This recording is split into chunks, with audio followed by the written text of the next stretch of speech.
Bismillah. Mais alors ban expérience nga dund ci France parce que aussi 1984 loolu yàgg lool. am na xëy na dund nga fa dem nga ba nga xam ne bi gis nga xam nga nag France nag. oui xam naa France bu baax a baax a baax. France dafa mel ni comme yaay ak doom quoi. xam naa leen bu baax a baax. moo tax it gis nga bi Covid bi ñëwee. Une semaine après Covid bi. Bon, les premiers temps, ça a été très facile. Comment dire, j'étais comme tout le monde. J'étais étonnée de me tirer comme ñëpp. gis li xew ci àddina bi. Mais une semaine après, dama rendre compte ne affaire bi yëpp cinéma la. nga baal ma àq de. Covid-19 bi. oui. cinéma bu mag a mag la. li nga wax rëy na di. li ma wax rëy na trop. mais une semaine après. une semaine après bi ma gisee affaire yi ni mu demee. une semaine après Covid-19 bi dama ne la cinéma la kii cinéma bu ñu indi la. mais cinéma boo xam ne day rey ay nit. cinéma boo xam ne day rey ay nit xam nga je crois que boo leen déggee discours Macron. ak discours homme politique yu bari. même notre cher président Macky Sall wax na ko. Macron nee na c'est une guerre. le Covid-19 nous sommes en guerre. Macky Sall a dit la même chose c'est une guerre mondiale. kooku yëpp ay waxu nit la. ay waxu ils ont dit la vérité. et quand on est en guerre qui c'est qui fait la guerre. la guerre c'est l'armée qui fait la guerre. mais ñoom li ñu waxul mooy c'est une guerre bactériologique. tu comprends. Oui. guerre bactériologique loolu la ñu waxul loolu la ñu ci yokkul. mais c'est une guerre bactériologique guerre lii nii ñu ngi ko préparé bu yàgg xam nga. parce que guerre bi bu ñu yemoon ci guerre bi rek quand même danañ wax ne ban xeetu guerre la ñu wax. exactement mais comme muu bi nga xam ne bi da cee am maanaam jàngoro yi nga xam ne moo ci am. c'est bactériologique loolu la ñu ci yokkul nag. mais ñëpp àddina bi yëpp ku nekk ni ñu ngi ci guerre. ñu ngi ci guerre. effectivement ñu ngi ci guerre mais c'est une guerre bactériologique boo xam ne dañ ko préparé bu yàgg ba tey. loolu la nit ñu bari xamul. dañ ko préparé bu yàgg ba tey. moo tax ma ne da leen a bett. am na ñu bett mais am na ñu bettul comme ni nga ko waxee. exactement am na ñu bari ñoo xam ne bettu leen. mooy les grandes puissances bettu leen gis nga France gis nga li fa xew. mais seulement problème bi Aïcha mooy. xëy na ñoom bu fekkee ne bettu leen. jàpp naa ne lu la bettul mën nga ko waajal comme ni olof yi wax xëy na loo xam ne xëy na fii ak 2020. comme ni nga ko waxee ay at ci gannaaw. xëy na ñu ngi ko doon xaar. exactement mais lu tax tey. mënuñu ko woon a waajal. ba xëy na du indi benn faagagal maanaam du faray kenn. parce que les grandes puissances tey yaa ngi wax xëy na ñoom ñoo ko waajaloon mais tey seen doom yu bëri ña ngi fay faatu. mais dame écoute guerre. kenn du def guerre avec des sentiments. guerre boo koy def il faut que nit ñi dee il faut que kër yi toj dañuy sànni bombe il faut que économie bi yàqu donc ñoom ça ne les dérange pas du tout ñu am ay milliers de morts nga baal ma àq. ñu am ay doomu ñu am beaucoup de morts ça ne les dérange pas du tout. C'est une guerre. finalité bi mooy lan exactement. la finalité c'est pour essayer quelque chose. essayer les armes bactériologiques. xam nga tubaab yi dañu yàgg def ay guerre gis nga deuxième guerre mondiale ni mu mel gis nga première guerre mondiale. gis nga la guerre de 100 ans gis nga guerre yi am ci àddina bi yëpp nga xam ni tubaab yi ñoo ko defal seen bopp. léegi nag dañuy toog à un moment donné ne guerre. nit ñu soldats yu bari dañuy dee donc il faut que ñu trouver beneen solution bi mooy lan guerre bactériologique. ñoom ci seen biir ñi nga xam ne ñoo ñu yilif suñ 1% bi nga xam ne ñoo ëpp xaalis ci àddina bi. ñoo initier problème bi yëpp ne dañu foog ñu def benn guerre bactériologique. te lii nee naa la yàgg na bi ñu ko préparé. bi ñu defee guerre bactériologique dina am ñu bari ñu dee waaye ñoom assumer nañ seen responsabilité dina am ñu bari ñu dee.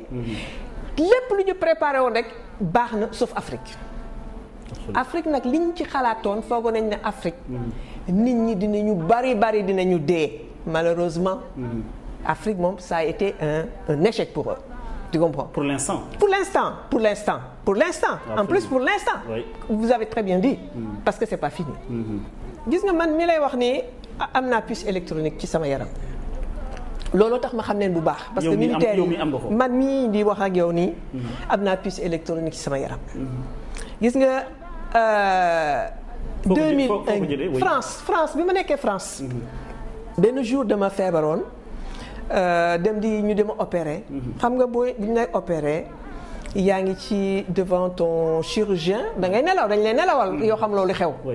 ci lañ ma gis rek ne nit ku ñuul laa ba nga te nit ñu ñuul ñuy tekkiwu ju dara. yàgg na loolu. yàgg na 2001 la. 2001 xam nga ba 2001 ak léegi ñaata at la doon. tu vois ñu lañ defar ma puce électronique yëguma ci dara ma continuer sama dund noonu ba 2007 lañ ma wax ne ma am naa puce électronique ci sama yaram. donc sama puce électronique man bi ma yor ci sama yaram bi dañ ko télécommandé pour mu bañ a ñàkk nelaw xam nga nit bu dul nelaw moom. daanaka kay moom mu ngi noonu rek. c'est pas possible. Tu comprends donc man sama puce électronique bu ñu buggee ma nelaw ma nelaw suñu buggul ma nelaw du ma nelaw. mais dañ la ko defaloon dañ laa laaj jamono jooju wala dañu ñëw rek defal la ko nii. dañ ma ko def exprès. moi je fais partie des premières sénégalaises peut-être de la première vague des sénégalaises yu ñu def loolu te xam naa def nañ ko ay milliers d'autres sénégalais. mais kuñ ko def nga xam ne defal nañ la ko. Ah oui, après oui. Donc moi, je vis avec eux tous les jours, les militaires. Je vis avec eux tous les jours. Donc depuis... militaires yi ñoo lay contrôler nii. Exactement. À distance. lépp lu ñu lay def rek à distance te loolu la ñu bëgg def nit ñi. loolu tax àddina bi yëpp di wax naan vaccin bëgguma vaccin coow li yëpp ci loolu la. coow li ñuy wax damay waxtaan ak ki nga xam ne kii wax dëgg yàlla. xëy na xelam ni sama xel la mel gàtt lool. xëy na li ngay wax jaaxal na ko lool. xam naa exactement teel a gémmiñ gi. ne lii de mosuma xam ne moom nii la mel mais ñoom dañuy wax ak yow.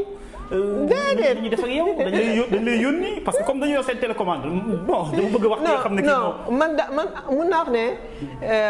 am naa chance entre guillemets. parce que télécommandé wu ma ñoom li ñu def rek mooy. sama nelaw yi la ñu mun a yàq.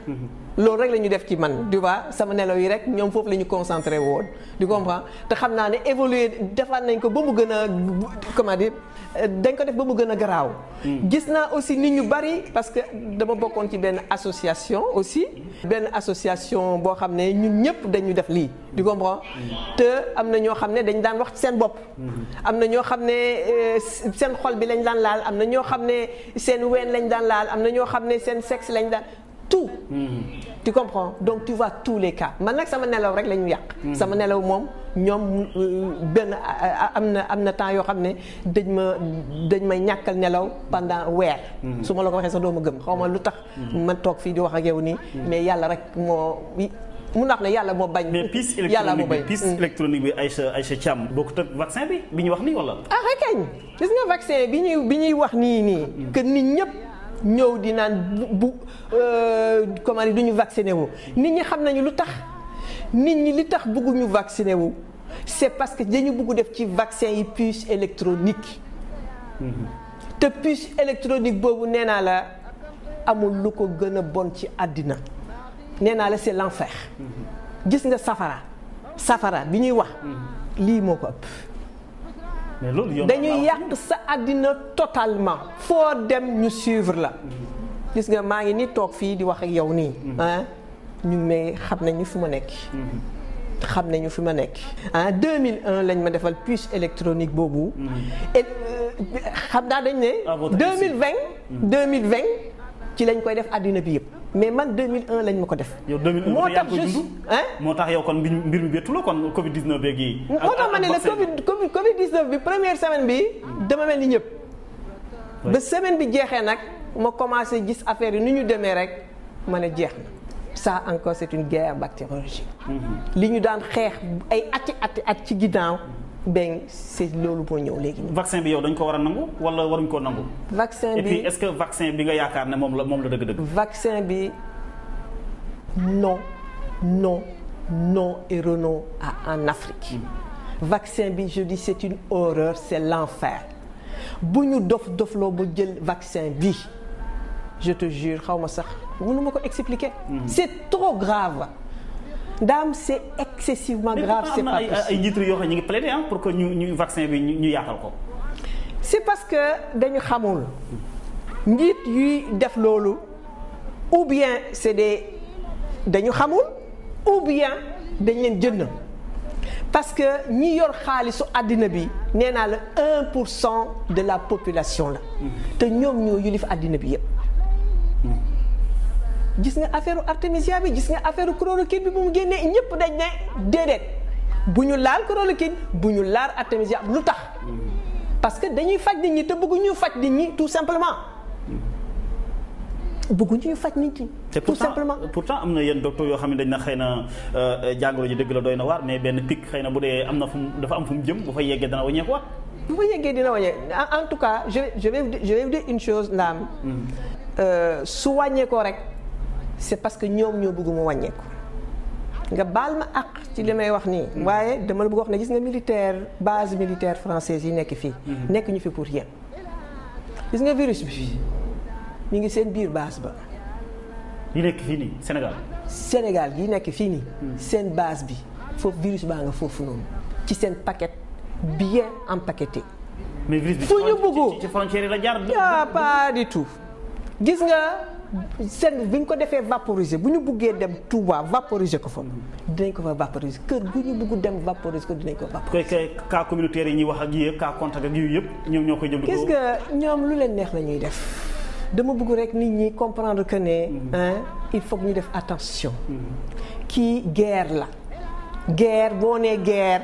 armée mooy guerre. du ñu wax rek guerre ne guerre comme ça. guerre armée mooy def guerre.